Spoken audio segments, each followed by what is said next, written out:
Giant Tree Expedition, Operation Lufthansa, February 25th, year 2100. Setting, plain Earth, northwestern United States. Time, 1100 hours. Mike Phillips's minuscule body stood firmly with his back to the sun and looked up in awe at the three ancient monumental tree stumps towering over his head like skyscrapers. Their roots spread out over the frozen horizon. The snarling, sharp bite of winter had given way to warm rays of light, exposing patches of grass that melted the remaining snow the way butter melted over golden toast. There were no birds chirping, or any natural sounds that accompanied this progression of events upon the entrance of what he knew of springtime. What dominated was the fear of being seen by a group of four-armed tax soldiers that stood gazing outwardly from the most forward part of a magnificent plateau atop the giant stumps. Mike was convinced that he would succeed at taking the 1,000 steps that were necessary to accomplish his goal of making it to the top and eliminating the tactical arms unit of civilians known as tax soldiers.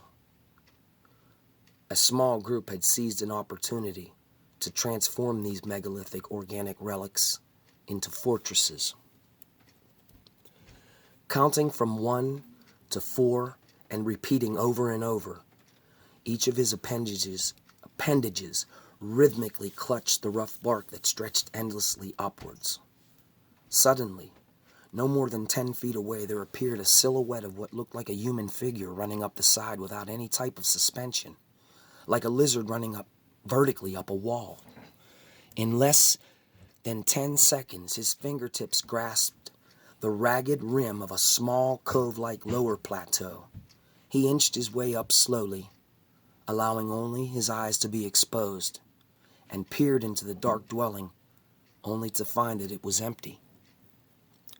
Deep in the shadows of the bark was a crevice, not big enough to enter, at least not someone of his size.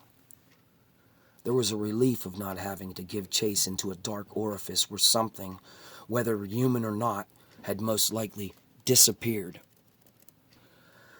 Mike sucked in breaths of cold air and dreamt of running, jumping, and playing in yellow noonday sunlight in an alley that ran one way behind his childhood home.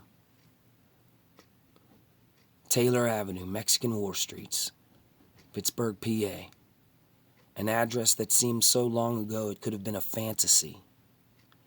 He had no way to prove it ever occurred, or if it was even him that starred in the films that ran incessantly on loop in his brain. He wished he could return, but it was just a memory growing dimmer by the day. But for now, he was there in this dream he was having. His mother and grandparents, and even Coco, his pet dog, all together in a blue-carpeted kitchen, enjoying the riches and treasures of one another's companionship. It was the most valuable currency he had ever had his hands on, and he was so grateful for having known them. His family and memories of being raised there were now a part of his being. We are all still a true family even after we are separated by death and illness. The bond will never sever or break or disconnect. Contents of a well inside you, his art teacher, Miss Oz, used to say. It was my heart where all the treasures were stored. When you feel alone, you always have your treasure trove and know that they are with you in another form. They have been here all along. Mike thought of so much on that portion of the climb, he needed another rest from his rest. Wrapped around his mind was that he needed another 100 years to love.